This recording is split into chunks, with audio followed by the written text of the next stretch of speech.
This is VOA Africa.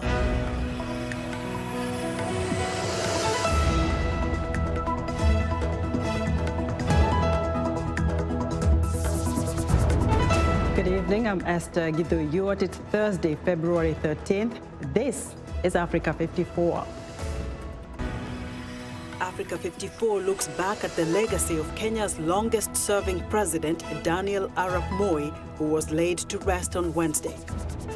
The Bill and Melinda Gates Foundation announced the foundation will provide up to $100 million to the coronavirus response in Africa and South Asia.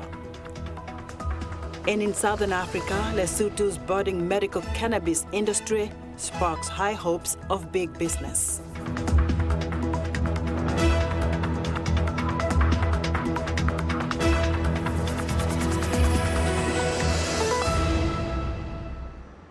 First, tonight, Sudan has agreed to pay millions of dollars in compensation to the families of 17 sailors killed in an al-Qaeda attack on the USS Cole 20 years ago, according to the state media on Thursday. David Doyle has more in this report. Sudan has agreed to compensate the families of sailors killed in an al-Qaeda attack on the USS Cole warship 20 years ago, state news agency SUNA said on Thursday. That's a part of government efforts to get the country removed from a US list of state sponsors of terrorism. A source with knowledge of the deal, speaking on condition of anonymity, said Khartoum had agreed to settle the case for $30 million. The 17 sailors died after two men in a small boat detonated explosives next to the destroyer when it was refueling in the southern Yemeni port of Aden on October the 12th, 2000.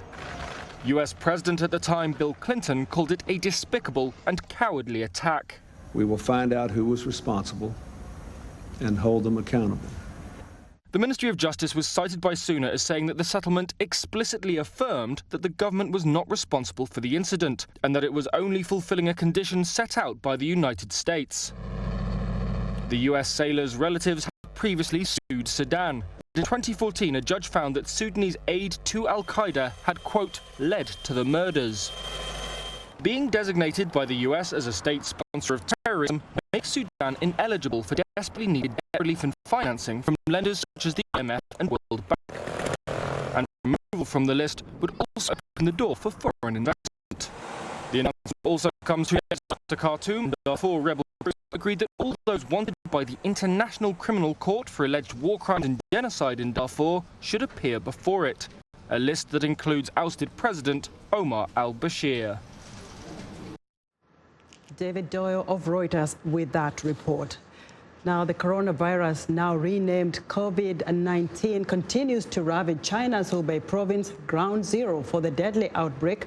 Authorities in the central Chinese province on Thursday reported a record rise in deaths and thousands more cases. Officials say another 242 people have succumbed from the respiratory flu-like virus, pushing the death toll to over 1,300 people since December. Hubei health officials say they have started using a new, quicker diagnostic method which reveals lung infections to confirm virus cases and isolate them faster. As a result, nearly 15,000 new cases of the virus were reported Thursday in Hubei province. Almost 60,000 people are now confirmed to have the disease, the majority of them in China. On Thursday, China sent 1,400 military medical personnel to Wuhan, where the coronavirus is believed to have emerged at the city's seafood market. They will join the 4,000 medical personnel already in Wuhan. Also on Thursday, 44 more people aboard a cruise ship that docked off the Japanese coast have tested positive for the virus, bringing the total number of confirmed cases to 218. The Diamond Princess has been under quarantine since last week. All passengers are confined to their cabins and will not be allowed to leave the ship until Wednesday, February the 19th. Now, as the COVID-19 coronavirus spread in China, its economic impact is being felt in East African markets. They've cut off from their Chinese suppliers. VOA Swahili reporters Idi Wesu and Huba Abdi filed this report, narrated by Scott Stearns. commerce between China and East African markets has grown steadily over the last few years, with both bulk and small-scale traders importing lower-cost Chinese goods. But the outbreak of the coronavirus and the suspension of East African flights to China means fewer Chinese goods to sell. Alida Wanjiru is a second-hand clothes dealer in Nairobi. Coronavirus has greatly affected our business. I used to travel every 2 months to bring goods from China, but now we have been told not to travel and wait until further instructions. It's affecting us a lot. Customers come and fail to get what they want. On the other hand, we have to pay bills. It's the same story in Tanzania, where business owners in Dar es Salaam's Kariakoo market say they're running out of merchandise from China. Andrea Richard is a used shoe seller. It has affected us a lot. We could get goods to sell from China every 2 months. It's impossible to do that right now because we cannot travel to China. We have no option but to follow measures in place by authorities to avoid the spread of the coronavirus. We have to wait until they allow us to travel. Samora Machel is managing director of the Kenyan Chamber of Commerce. The first group of people to directly feel this pain are small-scale traders, especially youths like those in Majengo Market, Kongowe Market, whose retail goods are imported from China weekly. They will not survive. With Kenya Airways and Air Tanzania suspending flights to China because of the virus, East African tourism officials are hoping the disruption in air traffic does not undercut regional tourism revenues, as it is already being felt in local markets. Scott Stearns, VOA News, for Idu Weso and Huba Abdi in Dar es Salaam and Nairobi. The Bill and Melinda Gates Foundation has announced that the foundation will provide up to $100 million to the 2019 coronavirus response in Africa and South Asia. Africa 54 health correspondent Lino Mudu spoke with Mark Silsman, CEO of the Bill and Melinda Gates Foundation, to find out, among other things, how the funds will be dispersed to fight the outbreak in Africa and China. Well, it clearly is a very major global health crisis. We still don't fully know the scope and range. Obviously, the numbers are very frightening, and that's why we at the Bill and Melinda Gates Foundation have taken it very, very seriously and have committed up to $100 million to help with the response to the challenge, both in China, which is the epicenter, and in sub-Saharan Africa, which does not yet have any proven cases, but is particularly at risk, and in research and development to try and support both treatment and cure. Talk to us about how the funds will be dispersed and to what extent are priorities similar or different in Africa versus Asia? Well, in Asia, the epidemic is already a full-blown epidemic. And so in Asia, and certainly in China, which is where the focus of our work has been, there needs to be, or there is already intense focus on, can you provide, the right equipment and supplies to frontline workers who, in many cases, certainly close to the epicenter, being rapidly overwhelmed? Can we help sort of support with private companies, with the World Health Organization and others, the accelerated search for treatments and ultimately a vaccine? In Africa, it's more about, helping put in place, which has actually been happening rapidly over the last week, including with some of our resources, a sort of network, and we've been supporting, for example, a group called the African Field Epidemiology Network, which works in collaboration with the Africa Centers for Disease Control and Prevention to both provide and equip countries with the proper diagnostics and testing, and to put in place emergency operation plans for, if and when the coronavirus is detected and proven on the continent, that countries will be able to respond rapidly and try to prevent any further transmission so we don't see a replication of what's happened in China. Now, part of the funding will be allocated in research and development. Developing vaccines and cures can take time. What are the prospects that we may see a vaccine or a treatment for coronavirus? You're right. Global health science and research and development is difficult and tricky. We're moving on a very accelerated timeline, and you look at different interventions at each step. So getting to a full vaccine will likely take a little longer, but there are already multiple potential treatments, including quite innovative treatments, being looked at and being tested in real time, mostly in China. And again, there are these sort of early preventative steps. So when we talk about the research and development, it's about the full range of research and development. It's not just that the vaccine obviously is what we want to end up with, because vaccines are the most effective public health interventions. They prevent outbreaks completely when they're fully successful. But in this case, our R&D and the work we're doing with that organization, I talked to you about the Coalition for Endemic Preparedness Innovations, is looking for gaps and trying to incentivize product development, whether it's in the biotechnology space, whether it's pharmaceuticals, to provide sort of safe, effective, and widely available products for both treatment and ultimately long-term cure and prevention through a vaccine. Thanks to our health correspondent, Lino Mudu, for that interview. Now, former Kenyan President Daniel Arap Moi was buried on Wednesday at his Kabarak estate in the Rift Valley region, where he spent his retirement. Moi's body was flown via military helicopter from Nairobi and transferred by gun carriage to a large tent for the religious service attended by his family, President Uhuru Kenyatta and his cabinet, world dignitaries, as well as Kenyans of all walks of life. Moi ruled Kenya for 24 years and was praised for keeping the country stable, but was heavily criticized for corruption during his tenure. For more on Moi's legacy, I'm joined by Africa 54 Managing Editor Vincent Makori.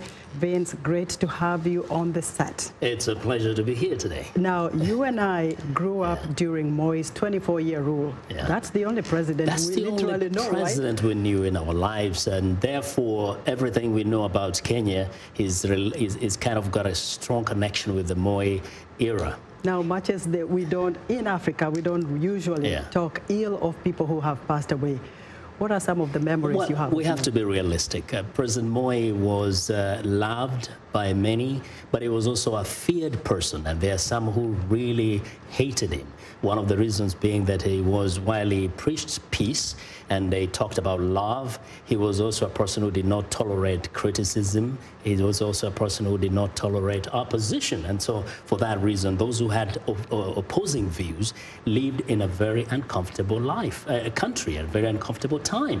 But those who loved him thought he was almost a mystic kind of human being who did amazing things. Right. Now, you and I both worked for the national broadcaster, KBC. There was only one. We had the radio and television, but we also had our surprises about last-minute changes on the news lineup. What do you remember? Yes, we had this unique honor of having to read the bulletin at 1 p.m. where the president's press unit will bring a bulletin which hires and fires cabinet members.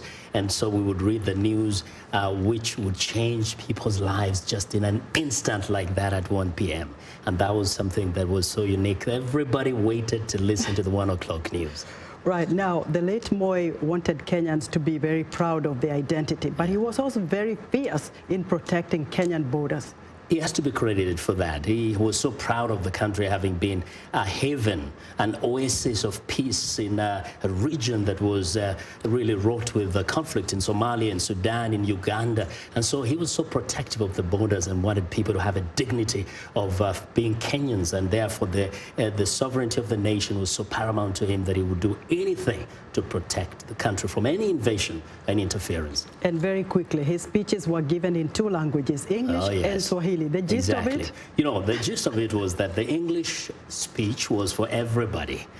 But the last part, which was said in Swahili, was meant for those who know, and mostly for the political class and some of the citizens who would understand this code language, where he could be talking about some salient issues regarding changes that might be coming, and only a few people could understand. So that was very, very characteristic of him. He would speak in English and then say, now, let me speak in Swahili about a few matters. And those things moved there were political changes, and it was tough time. Well, we remember him.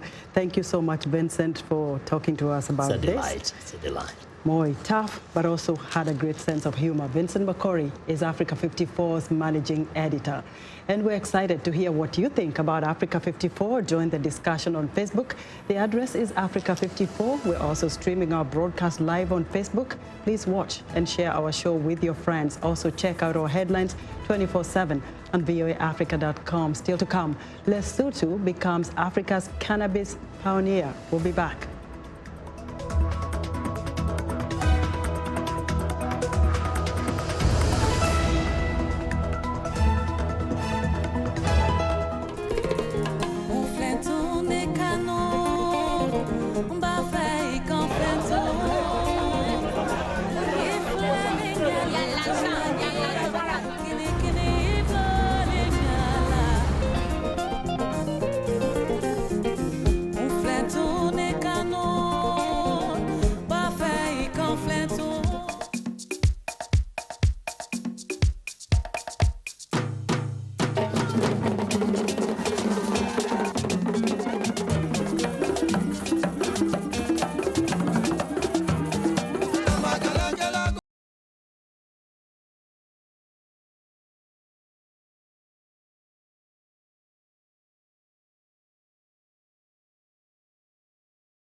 I'm Clara Frank, and here's what's trending.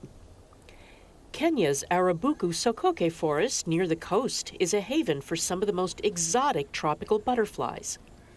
In order to safeguard the biodiversity here, the Kenya Wildlife Service has co-opted local communities into forest conservation. Butterfly farming was introduced in Arabuku Sokoke to enable the local community, many of them single women with children, to generate income in a way that enhances the conservation of the forest. These women have learned that by catching and rearing butterflies for export, that they can earn enough money to provide for themselves and their families and avoid poverty. The women market high-quality butterfly and moth pupae worldwide. Next up, Samsung Electronics has unveiled a foldable smartphone shaped like a large makeup compact and put 5G mobile network capabilities into all of its other flagship devices as it strives to retain the mantle of biggest global phone company. The Galaxy Z Flip with folding glass starts as a large square when closed and expands to look like most smartphones. It will start at around $1,380 and be available from Friday, February 14th in purple, gold, and black.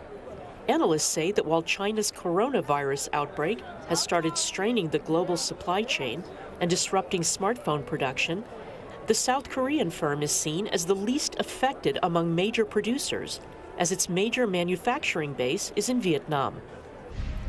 And finally, a two-story building that will be part of a Dubai municipality's innovation center is registered as the world's largest 3D printed structure. The building, unveiled in October 2019 and registered by the Guinness World Records, stands at 9.5 meters high and spans across 640 square meters. Dubai is also home to what it says is the world's first functioning 3D printed office building, opened in 2016. Depending on the 3D printing method is part of a drive by the Gulf's main tourism and business hub to develop technology that cuts costs and saves time. And that's what's trending today. The White House is bringing renewed attention to the issue of human trafficking in the United States. It marked the 20th anniversary of the Trafficking Victims Protection Act by announcing new measures to strengthen prosecution for traffickers and support services for victims. VOA's Adita Dunelari reports that activists and survivors of human trafficking welcome the increased efforts to fight the problem, but many of them see mixed messages in President Donald Trump's pledge to fight human trafficking and his crackdown on illegal migrants. President Trump signed a new executive order empowering the federal government to fight more vigorously against human trafficking. I've also prioritized increasing funding for anti-trafficking efforts in my 2021 budget, allocating $70 million toward enhanced prosecutions, and at the Department of Justice, we are spending $123 million towards supporting state and local efforts. A new position on the White House domestic policy team will focus on combating human trafficking at the federal level. The administration pledges to take on this issue on an international scale as well. We enacted bills to fight sex trafficking, increase support for survivors, and raise the standards by which we judge whether other countries are meeting their duty to fight human trafficking. Several human rights organizations boycotted the Friday White House summit on trafficking, criticizing the Trump administration for abandoning victims of trafficking among the immigrant population. One of them, Refugee International, says in a statement that Trump immigration policies endanger victims of trafficking and erode hard-won protections for trafficking victims that were authorized by Congress and implemented over the past decade. President Trump has linked his push for tougher immigration policies with his anti-trafficking crusade, claiming that illegal migrants are perpetrators of kidnapping and exploitation of women and children. Known as modern slavery, human trafficking is a major human rights concern around the world. According to the most recent figures by the International Labour Organization, 24.9 million people worldwide are in forced labor or victims of sex trafficking. Mistakenly seen as a phenomenon of unstable societies with weak institutions, human trafficking is present in virtually every corner of the globe. There are vulnerable populations of children and young men and women throughout the world who are being targeted and preyed upon by traffickers. Katharina Rosenblatt knows this reality firsthand, having fallen victim to human trafficking when she was a 13-year-old in Florida. She now works as a survivor advocate and welcomes the new Trump initiatives as opportunities to raise awareness and bring about a bigger engagement against human trafficking. But she expresses concern that survivors were not given a more central role in decision-making. I would like to see more survivor voices involved and included in every single federal agency, because we have a part to play as well. In the next 6 months, federal agencies involved in anti-trafficking efforts are to present concrete proposals to implement the president's plans as laid out in his new executive order. Ardita Dunellari, VOA News, the White House. U.S. Attorney General William Barr is expected to testify before the House Judiciary Committee next month amid calls for an investigation into President Trump's influence over the Justice Department and criminal justice system. The Democratic chairman of the committee's announcement of Barr's appearance came on Wednesday, same day the president praised Barr for intervening in the political corruption case against Trump confidant Roger Stone to seek a reduced sentence after career prosecutors had recommended a term of up to 9 years. On Twitter, Trump congratulated Barr for taking charge of a case that was totally out of control and perhaps should not have even been brought. Stone's case is linked to the long investigation of the 2016 election won by Trump. 4 career government prosecutors left the case after Barr intervened. They recommended Stone, a longtime supporter of Republican candidates, serve a 7 to 9 year prison term. He was convicted in November of 7 charges, including lying to Congress, witness tampering, and obstruction of congressional investigations stemming from then Special Counsel Robert Mueller's probe into Russian interference in the 2016 election.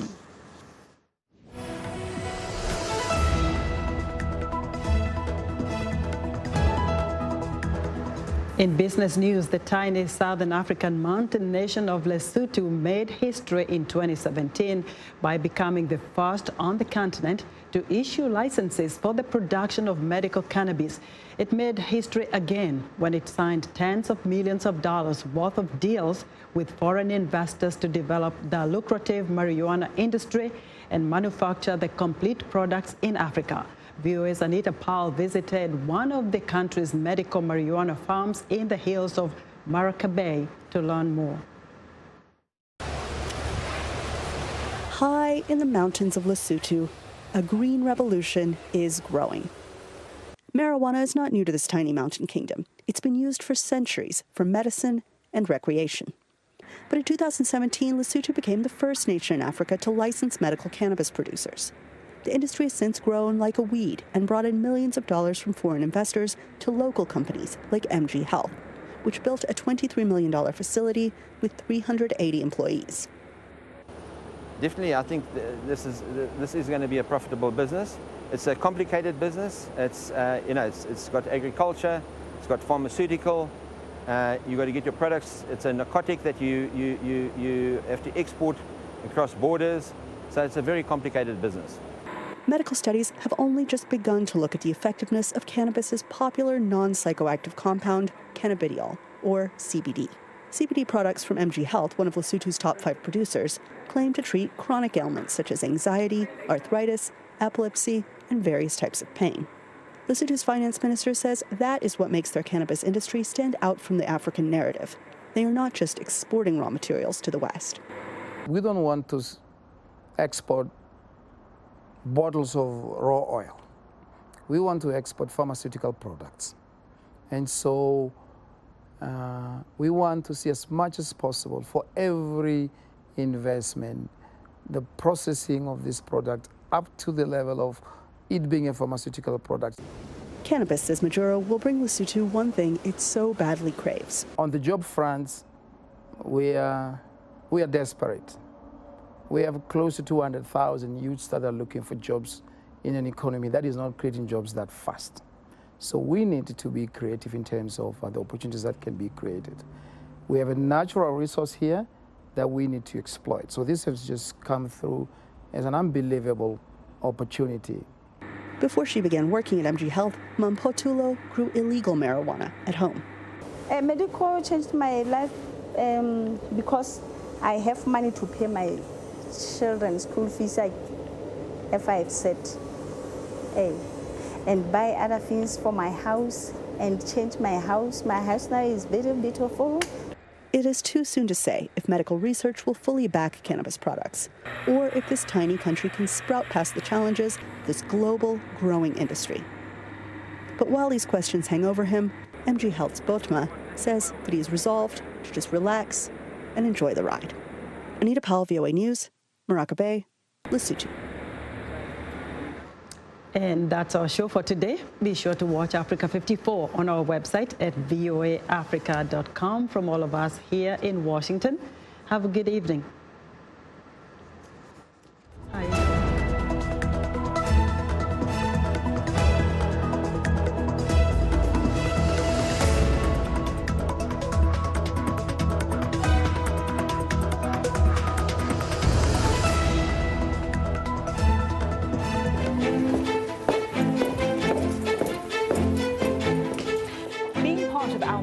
Is about more than just sitting here and talking about women's issues. It's about listening to them and bringing their opinions to the table and making sure their voices are heard. Because our lived experiences, our stories, and our voices will help shape the next generation.